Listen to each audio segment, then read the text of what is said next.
వనస్థలిపురంలో RS brothers mega shopping mall Akkineni Naga Chaitanya మరియు శోభితా గార్లచే September 26న ఘన ప్రారంభం.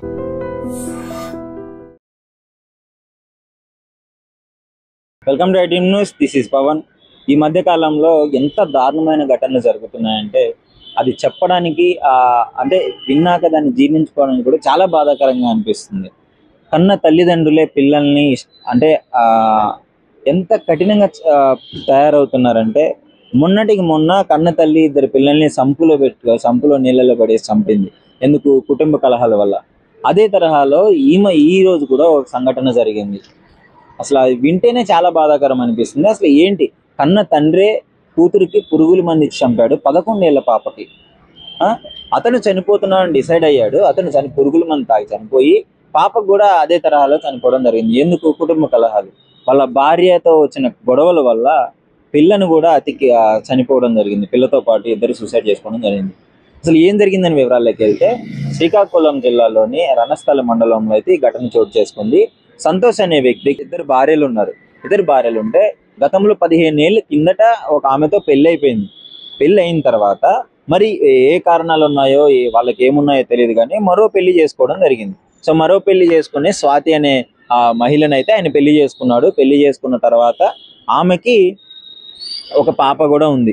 సో వీళ్ళు ఇద్దరితో వాళ్ళు కలిసే ఉంటున్నారు. అంటే ఒకళ్ళ ఇంట్లో ఇద్దరితో కాపురం చేస్తూనే ఉన్నాడు. సో చేస్తున్న క్రమంలో దసరా సెలవులు వచ్చాయి కదా, దసరా సెలవులు వచ్చాయని చెప్పేసి పెద్దపాడు గురుకుల పాఠశాలలో చదువుతున్న చిన్న పాప, ఆ పాప వాళ్ళ కూతురు సో చదువుతుంది కదా, సో సెలవులకి ఇంటికి తీసుకురా అని చెప్పేసి వాళ్ళ రెండో భార్య స్వాతిని అయితే పంపించడం జరిగింది. పంపించిన తర్వాత అక్కడ ఏమైంది, అసలు కథ ఇప్పుడు మొదలైంది.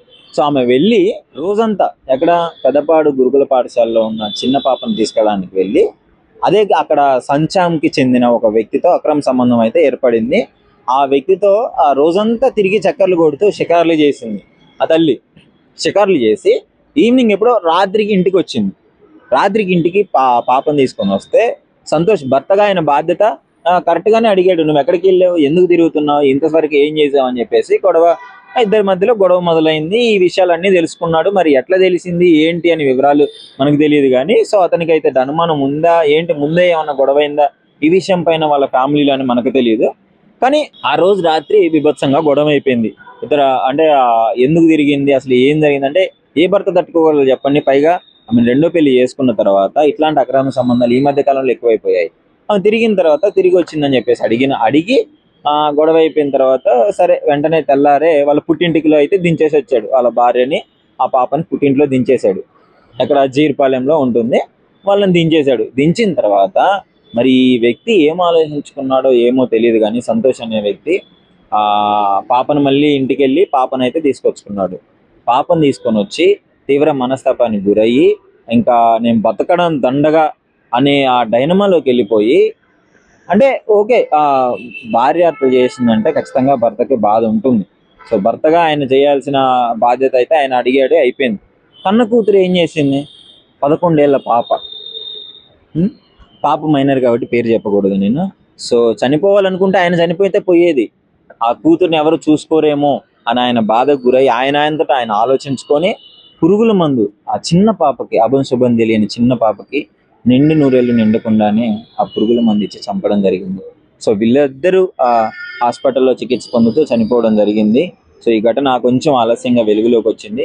కానీ మీరు కూడా ఆలోచించుకోండి, ఈ మధ్య కాలంలో అక్రమ సంబంధాలు ఎక్కువైపోయాయి. అట్లా అసలు ఆ భార్య నువ్వు వద్దు అని చెప్పేసి తెగిచ్చి మరొకరితో ఉంది అంటే ఆమె కోసం నువ్వు చావాల్సినంత అవసరం ఏంటి? ఇంకోటి, శుభం తెలియని చిన్నపిల్లని ఎందుకు చంపినారు? ఆయన చనిపోయేదేదో చనిపోతే ఆ పాప అంతటా ఆ పాప కష్టమో నష్టమో ధైర్యంగా బతికేది. వాళ్ళ అమ్మోళ్ళ దగ్గర బతికేదో, సరే తల్లి పట్టించుకోకపోతే వాళ్ళ పేరెంట్స్ దగ్గర బతికేదో, ఎవరో ఒకరు చూసుకునేవాళ్ళు కదా. ఈ రకంగా తప్పుడు డెసిషన్స్ తీసుకొని బాధలోను కోపంలోను ఇలాంటి డెసిషన్ తీసుకొని చాలా మంది జీవితాలు ఆగం చేసుకుంటున్నారు. చాలా కుటుంబాలు నాశనం అయిపోతున్నాయి. ఈ మధ్య కాలంలో ఎక్కడ విన్నా ఇదే న్యూస్. భార్య అక్రమ సంబంధం పెట్టుకొని భర్తను చంపేస్తుంది, లేదా గొడవలు అయ్యి సూసైడ్ చేసుకొని చనిపోతున్నారు. ఎక్కడైనా ఇదే గొడవలు. చాలా సిగ్గు అనిపిస్తుంది. అంటే గతంలో ఎక్కడో నార్త్లో వినేవాళ్ళం ఇలాంటి ఇన్సిడెంట్లన్నీ. ఈ మధ్య కాలంలో అసలు మన తెలుగు రాష్ట్రాల్లో అయితే లెక్కలేనన్ని కేసులు ఆలస్యంగా వెలుగులోకి వచ్చినవి, అసలు వెలుగులోకి రానివి కూడా చాలా ఉన్నాయి. కుటుంబ కలహాలు భర్తలను చంపేయడము, దిండ్లు పెట్టి చంపేయడము, అక్రమ సంబంధాలు పెట్టుకోవడము, ఇవన్నీ అసలు ఎందుకు ఇలా తయారవుతున్నారో అర్థం కావట్లేదు. అసలు మీ అభిప్రాయం ఏంటి ఇలాంటి కేసులు విన్నప్పుడు? అంటే చిన్న పాప, ఆ 11 ఏళ్ల పాప మంచిగా దసరా సెలవులు, అసలు దసరా సెలవులు ఇవ్వడమే పాపం అనిపించిందో ఏమో తెలియదు, కానీ సెలవులకి మంచిగా ఆడుకోవాల్సిన పాప ఇంటికి వచ్చి పురుగుల మందు తాగి చనిపోయే పరిస్థితి వచ్చింది. సో మీరు అర్థం చేసుకోండి. అసలు దీనిపైన మీ అభిప్రాయం ఏంటి? డెఫినెట్లీ ఈ మధ్య కాలంలో ఎందుకు ఇలా జరుగుతుంది? మీ అభిప్రాయాన్ని కామెంట్ రూపంలో అయితే ఐడ్రీమ్తో షేర్ చేసుకోండి. నిజంగా ప్రస్తుతం ఉన్నటువంటి సమాజం దేనికి ప్రయారిటీ ఇస్తుంది? ఆర్థిక సంబంధాల చుట్టూ మాత్రమే తిరుగుతోంది. మళ్ళీ ఎన్నికలంగానే చాలా విరక్తి కలుగుతున్నాం. మంచి అనిపిస్తుంది కదా, లేడీస్ కూడా ఛాలెంజింగ్ జాబ్స్ చేసినప్పుడు చాలా బాగుంటది. ట్రాఫిక్ అసిస్టెంట్స్ గా నియమించిన ట్రాన్స్జెండర్స్ అందరితో సాల్యూట్ చేయించుకుంటున్నారు. ఫుడ్ డెలివరీ ఇవ్వటానికి వెళ్ళినటువంటి డెలివరీ బాయ్ అనిల్ పై కళ్ళ ముందు